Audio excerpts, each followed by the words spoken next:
Seperti yang saya katakan di awal tadi, kenapa bisa menjadi Tuhan atas diri sendiri? Karena banyak orang suka membenarkan apa yang dia pikirkan. Salah satu contoh, orang sering mengatakan, kenapa Tuhan berkolor? La ilaha illallah Muhammadun Rasulullah alaihi salatullah wa alihi wal ahibba. Bismillahirrahmanirrahim. Assalamualaikum warahmatullahi wabarakatuh. Alhamdulillahilladzi khalaqal mauta wal hayata liyabluwakum ayyukum ahsanu amala wa huwal azizul ghafur. Salatan wa salaman ala nabiyyina Muhammad sallallahu alaihi wasallam alladzi qad hamalan nas minadh dhulumati ilan nur minal jahiliyah ilal islamiyah.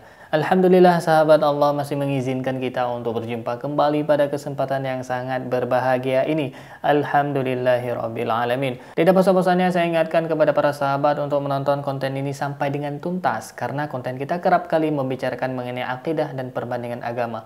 Saya khawatir terjadi kesalahpahaman di kalangan sahabat seandainya menonton sepenggal-penggal atau bagian tertentu saja. Semoga Allah melindungi iman kita dan kita diwafatkan dalam keadaan husnul khotimah. Amin ya rabbal alamin. Terus dukung channel dakwah ini dengan cara klik tombol subscribe, like, komen, dan share. Sahabat, dengan cara mensubscribe, dengan cara like, dengan cara men-share, sahabat sudah ambil bagian dalam membentengi umat. Semoga Allah membalas kebaikan sahabat bagian sudah subscribe dengan balasan kebaikan berlipat ganda. Amin ya rabbal alamin. Baik sahabat, konten kita pada kesempatan yang sangat berbahagia ini adalah konten kita mendengar klarifikasi langsung dari Pastor Yusuf Manobulu. Beliau merupakan seorang pendeta yang senior, bisa kita katakan. Nah, ini yang cukup menarik. Kenapa? Karena ada orang muslim, ada beberapa orang muslim yang bertanya sahabat mengenai ketuhanan ya agama tetangga.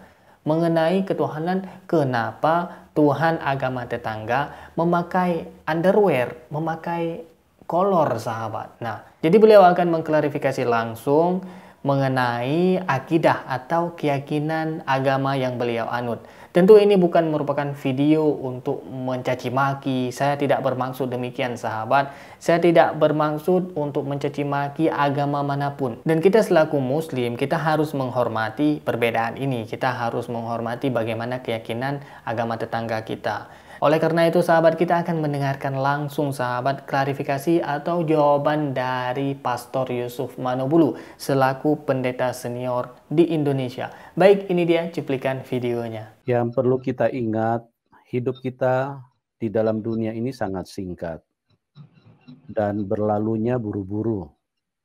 Seperti uap yang sebentar ada, sebentar sudah ditiup, sudah terbang, sudah menghilang.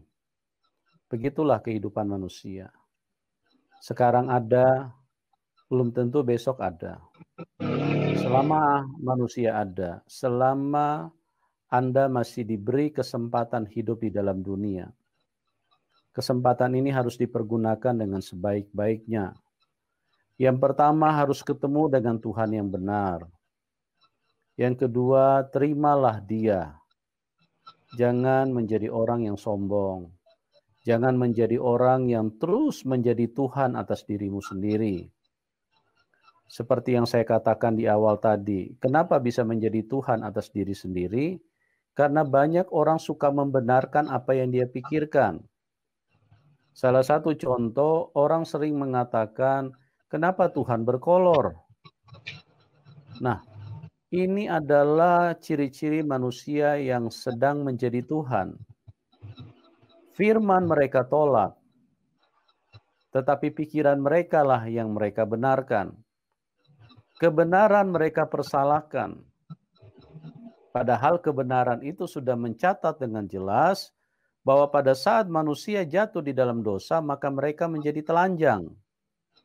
Oleh sebab itu Tuhan yang melakukan penebusan, Dia harus menjadi telanjang.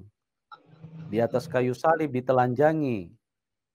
Itu akibat karena dosa. Tetapi kalau Anda menjadi Tuhan, Anda akan terus mempersalahkan Tuhan. Ya, itu kenyataannya. Masa Tuhan berkolor? Ya berarti Anda mempersalahkan Tuhan dong. Tuhan sedang melakukan kebaikan, Tuhan sedang menebus kehidupan kita dari tangan setan, tapi kita hadir, kita sudah menerima kebaikan Tuhan, kita malah menghina Tuhan. Kita malah sedang merendahkan Tuhan. Kebenaran kita tolak, tapi pikiran kita benarkan. Ada orang yang mengatakan, masa Tuhan lahir dari rahim wanita? Ini juga orang yang menjadikan dirinya sebagai Tuhan. Pertanyaannya, kalau manusia lahir ke dalam dunia ini, lewat mana, Bung? Kan bukankah konsep Tuhan bahwa setiap manusia yang lahir di muka bumi ini harus lahir lewat rahim wanita? Itu adalah sebuah kebenaran yang sudah mutlak ada di dalam kehidupan yang Tuhan tunjukkan dan perkenalkan kepada manusia. Atau mungkin silakan Anda bertanya dulu. Tanya sama orang tuamu, apakah Anda lahir dari pohon atau mungkin lahir dari jatuh dari langit. Konsep Tuhan itu sudah jelas. Setiap manusia yang lahir itu harus dari rahim wanita. Nah, karena Tuhan Yesus menjadi manusia, maka dia juga harus lahir dari rahim wanita. Begitu. Jangan kita menjadikan diri kita Tuhan, terus bertanya, masa Tuhan lahir dari rahim wanita? Itu Anda sedang dibodohin setan.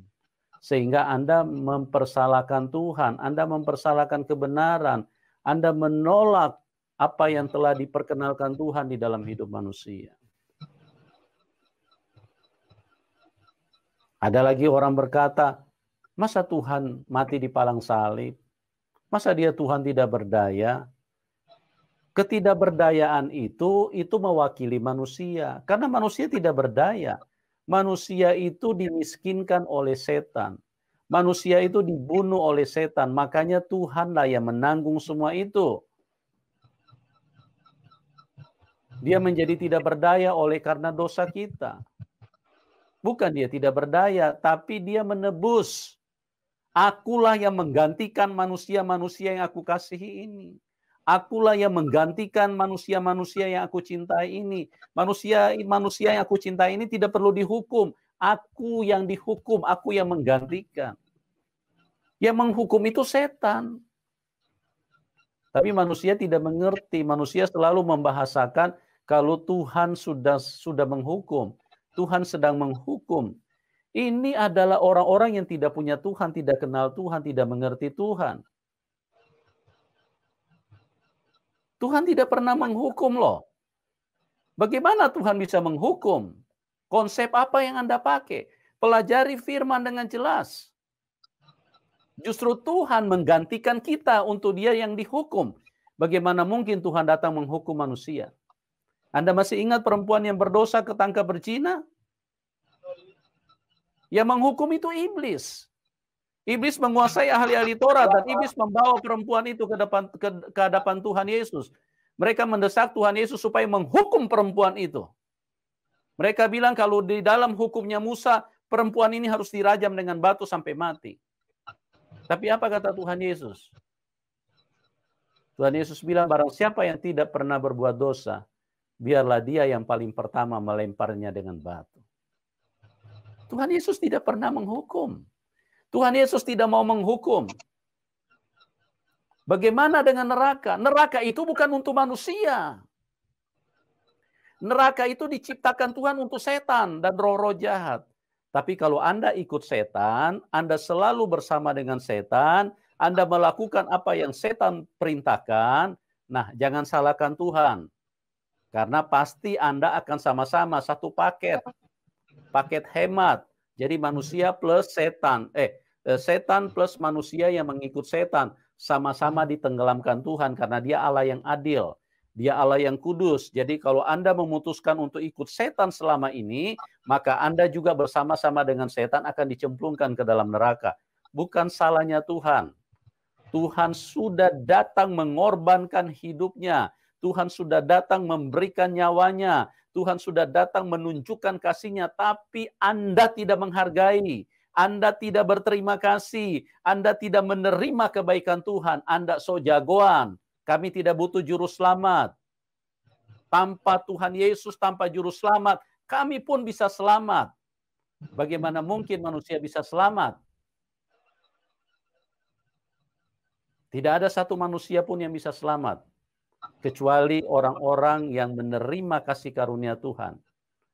Itulah Tuhan Yesus. Baik sahabat, kita sudah mendengarkan sahabat penjelasan atau klarifikasi atas jawaban terhadap pertanyaan mungkin dari beberapa orang muslim yang bertanya kenapa Tuhan agama tetangga berkolor sahabat. Nah, mengenai penilaiannya saya serahkan kepada para sahabat sekalian. Sahabat sudah bisa menilainya dengan seksama dan dengan akal yang cerdas. Jadi sahabat, mengenai keyakinan ini merupakan akidah sahabat. Terdapat jurang pemisah antara Islam dengan agama tetangga sahabat. Kenapa saya katakan demikian? Karena menurut akidah Ahlussunnah wal Jamaah, akidah kita sebagai orang muslim, Tuhan itu mustahil jadi manusia. Mukhalafatuhu lil hawadits. Allah itu berbeda dari ciptaannya. Kemudian Allah itu tidak mungkin dilahirkan. Lam yalid walam yulad. Dia tidak beranak dan tidak diperanakkan. Nah, tentu saja ini sudah menjadi jurang pemisah yang teramat sangat jauh sahabat. Kemudian sahabat, menurut keterangan dari Pastor Yusuf Manubulu, beliau mengatakan bahwasanya yang menghukum manusia itu merupakan iblis. Yang memberi hukuman itu adalah iblis, sedangkan Tuhan tidak menghukum. Nah, berbeda dengan keyakinan kita sahabat, Allah Subhanahu wa taala yu'adzibu may yasha. Allah akan mengazab hamba-hambanya bagi yang Dia kehendaki. Juga sebaliknya sahabat, la in syakartum la azidannakum wa la in kafartum inna adzabi lasyadid. Apabila kalian bersyukur terhadap nikmatku, maka akan kutambah nikmat kepada kalian, dan apabila kalian kufur, apabila kalian mengingkari nikmatku, maka sesungguhnya azabku sangat pedih. Nah, keyakinan kita sebagai seorang muslim yang memberi hukuman, yang memberi balasan kebaikan, itu merupakan semuanya dari Allah Subhanahu wa taala, baik itu di dunia maupun di akhirat kelak sahabat. Semoga kita semua termasuk golongan-golongan yang Allah tambahkan nikmatnya, amin ya rabbal alamin. Dengan syarat kita harus senantiasa bersyukur dengan cara rajin sholat, rajin sedekah dan sebagainya sahabat. Syukur itu bukan hanya diucapkan sahabat, tapi syukur itu merupakan sesuatu yang kita ucapkan dan kita laksanakan. Seperti kita bersyukur dengan nikmat sehat, maka kita sering-sering untuk melakukan sholat sunnah dan sholat wajib. Kemudian kita ketika bersyukur terhadap nikmat harta, maka kita sering-sering untuk bersedekah, berkorban dan sebagainya sahabat. Kemudian yang terakhir yang ingin saya katakan sahabat, dalam Islam ini tidak ada yang namanya juru selamat. Karena dalam agama Islam, orang yang berbuat kejahatan maka dia akan menanggung dosanya. Dan orang yang berbuat kebaikan, maka dia juga akan menerima balasan kebaikan. Atau istilah lain, pahala sahabat. Yang ada dalam Islam adalah syafaat. Syafaat ini pertolongan sahabat. Pertolongan ya tidak maksimal sahabat. Kalau misalkan dosanya sedikit, itu mampulah diberi syafaat. Contohnya seperti syafaat Nabi Muhammad SAW terhadap orang-orang yang muslim, yang taat kepada Allah Subhanahu wa taala. Kemudian syafaat para penghafal Quran yang bisa diberikan kepada orang-orang yang dia kasihi sahabat dan sebagainya sahabat. Yang ada dalam Islam merupakan syafaat, tapi bukan juru selamat. Ini berbeda sahabat ya, menjadi jurang pemisah yang sangat lebar antara kita sebagai umat Islam dengan agama tetangga. Nah, terlepas daripada itu semua sahabat, kita tidak boleh saling mengunjing, kita tidak boleh saling mencaci antara satu keyakinan dengan keyakinan lain. Mengenai keyakinan itu kembali kepada pribadi. Yang ingin saya tegaskan bahwasanya kita mengimani keyakinan yang kita yakini dan kita mengatakan ini adalah kebenaran. Begitu juga sebaliknya, mereka yang meyakini sesuai dengan keyakinan apa yang mereka yakini itu merupakan suatu kebenaran menurut mereka. Terlepas daripada itu semua sahabat, kita harus saling menghargai. Karena la ikraha fiddin. Tidak ada paksaan dalam agama. Untuk memeluk Islam tidak ada paksaan. Barang siapa yang memaksa seseorang untuk memeluk Islam, maka dia sudah berdosa kepada Allah Subhanahu wa taala. Maka oleh karena itu, saya menghimbau kepada seluruh masyarakat di Indonesia, baik itu Anda non-Islam ataupun non-Muslim, dan juga Anda yang Muslim, jangan berhenti untuk belajar. Karena setan dengan segala atributnya akan menggoda kita, menggelincirkan kita kepada jurang kekufuran.